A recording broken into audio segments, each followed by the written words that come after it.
Hello friends, welcome to civils maestro. I hope you all are doing well. Start करते हैं आज का daily news analysis. First news है, CP Radhakrishnan जो है इलेक्ट हुए हैं vice president of India. National democratic alliance के ये कैंडिडेट थे। 452 फर्स्ट प्रेफरेंशियल वोट्स इनको मिली हैं और इन्होंने joint opposition candidate B Sudarshan Reddy को डिफीट किया है, इनको 300 वोट्स मिले थे। और यहाँ पे आप देख सकते हो इलेक्टोरल कॉलेज जो बनाया गया था, फुल इलेक्टोरल कॉलेज जो है वो उसमें 788 वोट्स हैं, जिसमें 245 राज्यसभा की सीट्स थी, 543 लोकसभा की थी। प्रेजेंट स्ट्रेंथ कितनी थी जिन्होंने वोट डाला है? 239 राज्यसभा से, 542 लोकसभा से।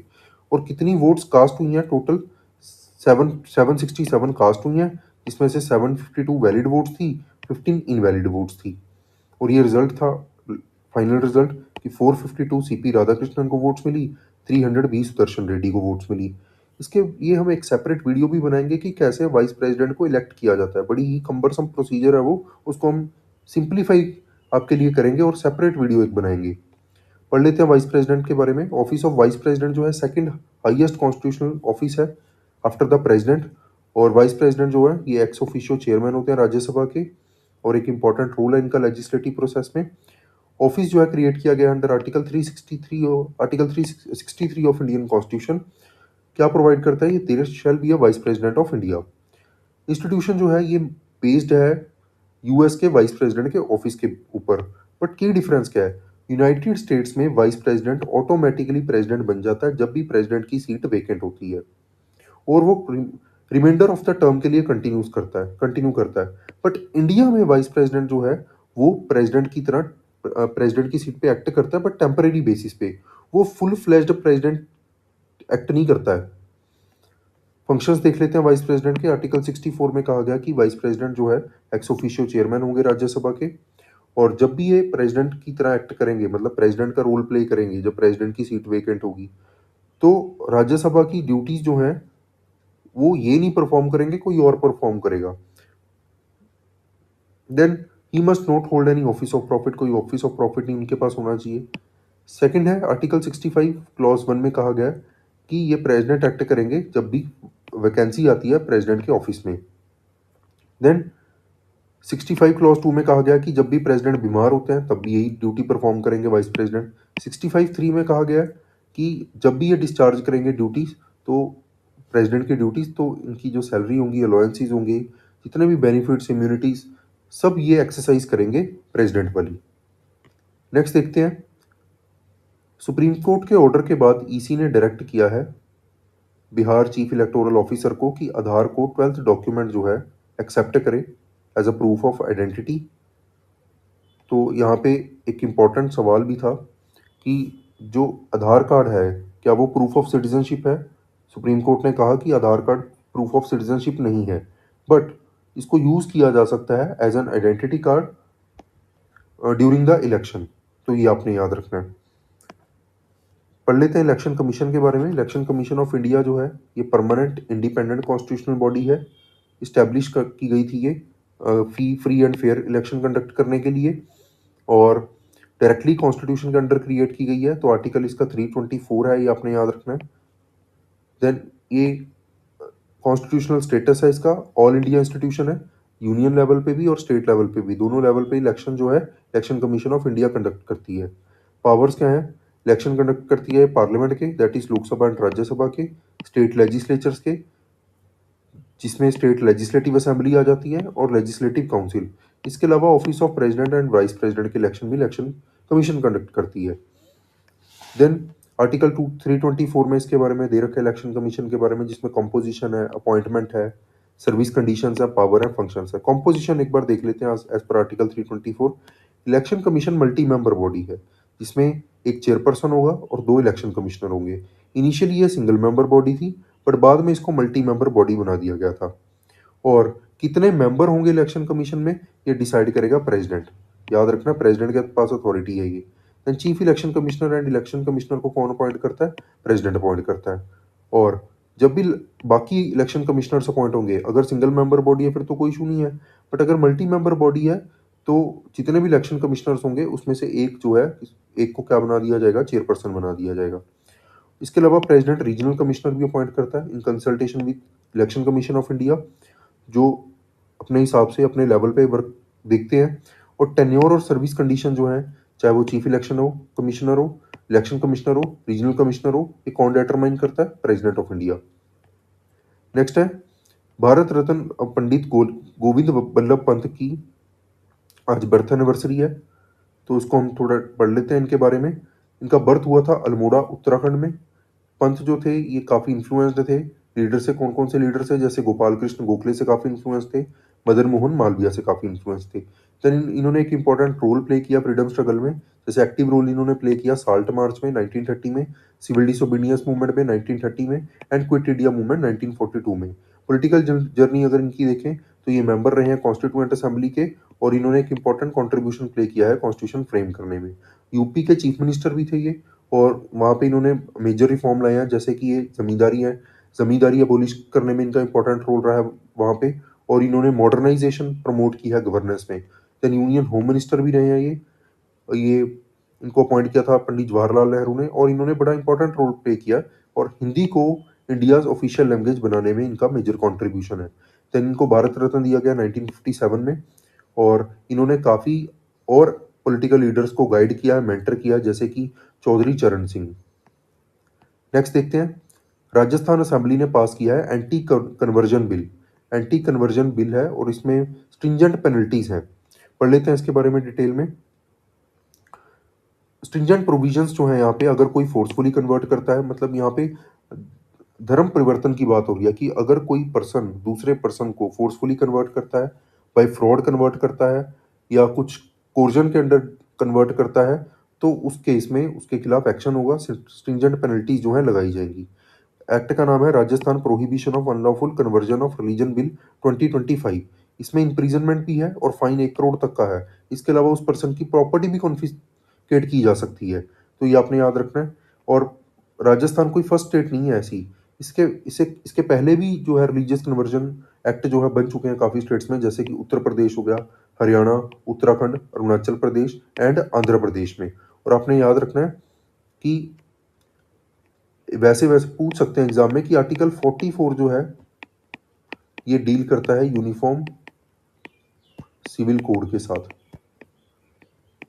और फंडामेंटल राइट्स के अंडर आर्टिकल 25 से लेकर 28 तक हमारे पास राइट्स हैं, या फ्रीडम है, फ्रीडम ऑफ रिलीजन। तो उसमें भी कहा गया कि कोई भी पर्सन है वो किसी भी रिलीजन को फॉलो कर सकता है, प्रोवाइडेड वो फोर्सफुली कन्वर्जन उसमें अलाउड नहीं है। वैसे कन्वर्ट कर सकता है, कर सकते हैं, कोई भी पर्सन कर सकता है, बट अगर उसको कोई फोर्सफुल कर रहा है तो इट मीन्स वो फंडामेंटल राइट की क्या होगी? वायलेशन होगी। नेक्स्ट देखते हैं, यहाँ पे सुप्रीम कोर्ट ने कहा कि गवर्नर जो है वो एक्ट करेंगे as a true guide and philosopher to states. ठीक है, ये कहा गया है, किसकी ऑब्जर्वेशन है? Chief justice of India Gavai की, BR गवई की।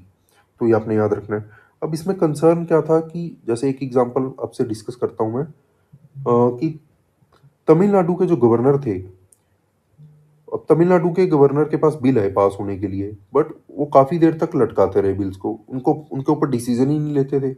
तो तमिलनाडु की सरकार कहाँ चलेगी? सुप्रीम कोर्ट में उन्होंने केस दर्ज किया, और सुप्रीम कोर्ट की उस केस में भी जो है जजमेंट आई है। केस का नाम आपने याद रखना है,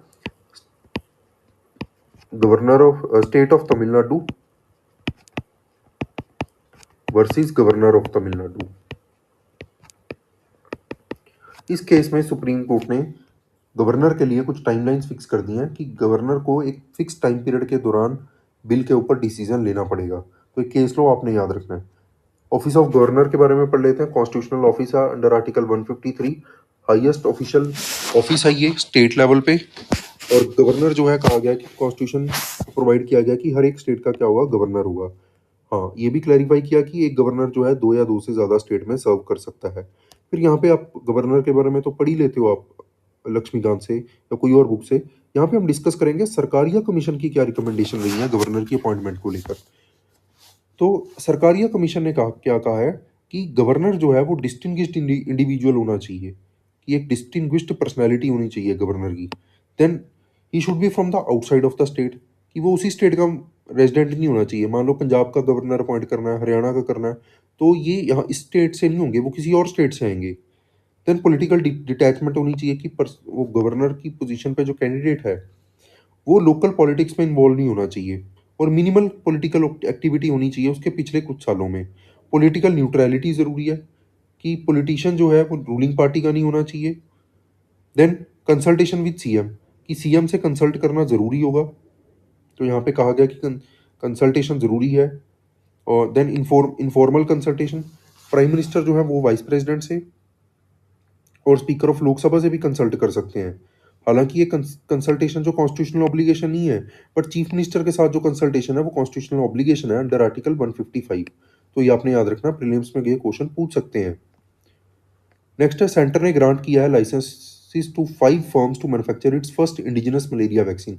इंडिजिनस मलेरिया वैक्सीन बनाई गई थी, 5 फर्म्स को इंडियन गवर्नमेंट ने यहाँ पे अप्रूवल दिया है कि वो उसकी वैक्सीन बना सकते हैं। कौन कौन सी हैं कंपनीज हैं, जैसे कि इंडियन इम्यूनोलॉजिकल लिमिटेड है, टेक्नीवेंशन लाइफ केयर प्राइवेट लिमिटेड है, पेनेशिया बायोटेक लिमिटेड है, बायोलॉजिकल ई लिमिटेड है, एंड जाइडस लाइफ साइंसेज। ये 5 कंपनीज है जिनको अप्रूवल दिया गया है। ये 5 कंपनीज है जिनको अप्रूवल दिया गया है। तो पढ़ लेते हैं मलेरिया के बारे में। मलेरिया एक मॉस्किटो बॉर्न डिजीज है। किससे कॉज होती है? प्लाज्मोडियम पैरासाइट से। ट्रांसमिशन किससे होता है? Female Anopheles mosquito. मॉस्किटो मतलब ये वेक्टर बॉर्न डिजीज है। कौन सा वेक्टर है इसमें? मॉस्किटो है, मॉस्किटो के थ्रू फैलता है। और बेसिकली डिजीज कॉज किससे होती है? प्लाज्मोडियम पैरासाइट से। नॉट कंटेजियस है, ये स्प्रेड नहीं हो सकती directly from person to person. Main species कौन सी है इसकी? प्लाज्मोडियम फैल्सीपैरम है। Most severe and life threatening है। प्लाज्मोडियम वाइवैक्स है, जो बहुत ज़्यादा फैलती है। देन पी मलेरिया है, P malariae and P ovale है, जो बहुत कम कॉमन है। इंक्यूबेशन पीरियड क्या है कि मलेरिया अगर किसी पर्सन को हो जाता है तो सिम्टम्स आने में टाइम लग जाता है, 10 से 15 दिन भी लग सकते हैं। देन कॉमन सिम्टम्स क्या है? हाई फीवर है, चिल्स हैं, मतलब बुखार चढ़ सकता है, ठंड लगेगी, स्वेटिंग हो सकती है, headache, fatigue, nausea. Severe symptoms में सीजर्स भी हो सकते हैं, दौरे पड़ सकते हैं, एनीमिया, जॉन्डिस, डार्क यूरिन। इसके अलावा ऑर्गन फेलियर, और अगर अनट्रीटेड रहा तो डेथ भी हो सकती है पर्सन की। नेक्स्ट है, इथियोपिया ने इनोग्रेट किया अफ्रीका का biggest dam despite protest from downstream Egypt. अब क्या है कि इथियोपिया ने अफ्रीका का बिगेस्ट डैम बना दिया है, और वो जिस रिवर्स के ऊपर डैम बनाया है उसका पानी इजिप्ट की और डाउनस्ट्रीम में जाता था, तो इसके लिए इजिप्ट जैसी कंट्रीज जो है उन्होंने प्रोटेस्ट भी की थी। तो यहाँ पे पढ़ लेते हैं। प्राइम मिनिस्टर थे इथियोपिया के अबी अहमद। इन्होंने ग्रेट अचीवमेंट कहा है ऑल ब्लैक पीपल के लिए, ठीक है। बट इसमें यूनाइटेड नेशन ने भी यहाँ पे क्रिटिसाइज किया इनको, क्योंकि ये डाउनस्ट्रीम नेशंस जो है जैसे इजिप्ट, उनको इम्पैक्ट कर रहा है। किसके ऊपर बनाया गया है ये इसका नाम क्या है? Grand Ethiopian Renaissance Dam. और ये एक रिवर नाइल है उसके ट्रिब्यूटरी पे बनाया गया है, ये आपने याद रखना है। इसके अलावा यहाँ पे एक और फैक्ट है कि इजिप्ट जो है वो नाइल के ऊपर, रिवर नाइल के पानी के ऊपर डिपेंडेंट है। अराउंड 97% पानी जो है इजिप्ट का वो रिवर नाइल से आता है, तो इस डैम बनाने से इजिप्ट को नुकसान हो सकता है। इथियोपिया के बारे में पढ़ लेते हैं। Ethiopia one of the member है हॉर्न ऑफ अफ्रीका की। हॉर्न ऑफ अफ्रीका याद रखना है इसमें। ये देखो, अगर आप इसको ध्यान से देखो ऐसे लगेगा आपको ये राइनो का हॉर्न है, तो इसको हॉर्न ऑफ अफ्रीका कहा जाता है। इसमें 4 कंट्रीज आती हैं। इसमें इथियोपिया है, इथियोपिया की कैपिटल अडीस अबाबा याद रखनी है। देन जाइबूटी है, इरिट्रिया है, सोमालिया है। ये 4 कंट्रीज आपने याद रखनी है। चारों कंट्रीज मिलके क्या बनाती हैं? Horn of Africa. इथियोपिया जो है सेकंड मोस्ट पॉपुलस नेशन है अफ्रीका का। कहाँ पे है ये? हॉर्न ऑफ अफ्रीका में लोकेटेड है, और ये बॉर्डर शेयर करता है इरिट्रिया के साथ। जिबूटी, यहाँ पे आप देख सकते हो, ये रहा इरिट्रिया, जिबूटी, सोमालिया, देन सूडान, इसके अलावा केनिया। इन सबके साथ जो है इथियोपिया शेयर करता बॉर्डर। कंट्री जो है 10 एथनिकली बेस्ड रीजन्स में डिवाइडेड है, मतलब यहाँ पे अलग अलग एथनिक ग्रुप्स रहते हैं, अराउंड 10 के आसपास। और ओरोमो जो है उसमें से लार्जेस्ट ग्रुप है। ये क्वेश्चन आ सकता है एग्जाम में, आपने याद रखना है, क्योंकि इथियोपिया में काफ़ी डिस्प्यूट रहा है पीछे से इनका। इसका टिग्रे रीजन जो है याद रखना। टिग्रे रीजन जो है काफ़ी फेमस रहा है इथियोपिया का। मैच द फॉलोइंग में आ सकता है ये क्वेश्चन आपको। देन ओरोमो जो है लार्जेस्ट ग्रुप है, अम्हारा जो है सेकंड लार्जेस्ट ग्रुप है, और ये मिलकर 60% ऑफ द पॉपुलेशन जो है इन्हीं की है।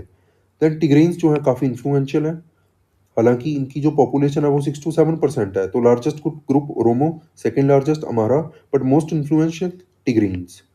तो ये आपने याद रखना है, हालांकि ये माइनॉरिटी ग्रुप है। सो आई होप ये अब वीडियो आपको समझ आई होगी। आपका कोई भी डाउट आप हमें कमेंट सेक्शन में कमेंट करके पूछ सकते हैं। और आपकी कोई भी सजेशन हो कि हाँ, आप एक पर्टिकुलर टॉपिक के ऊपर वीडियो चाहते हैं या कुछ वीडियो में चेंजेस चाहते हैं, तो आप हमें सजेस्ट कर सकते हैं। हम कोशिश करेंगे आपकी सजेशंस को फुलफ़िल करने की। और इस वीडियो की पीडीएफ आपको हमारे टेलीग्राम चैनल पे मिल जाएगी, इसका लिंक इस वीडियो के डिस्क्रिप्शन में मिल जाएगा। प्लीज़ हमारी वीडियो को ज़्यादा से ज़्यादा शेयर करें, चैनल को सब्सक्राइब करें। Thanks for watching.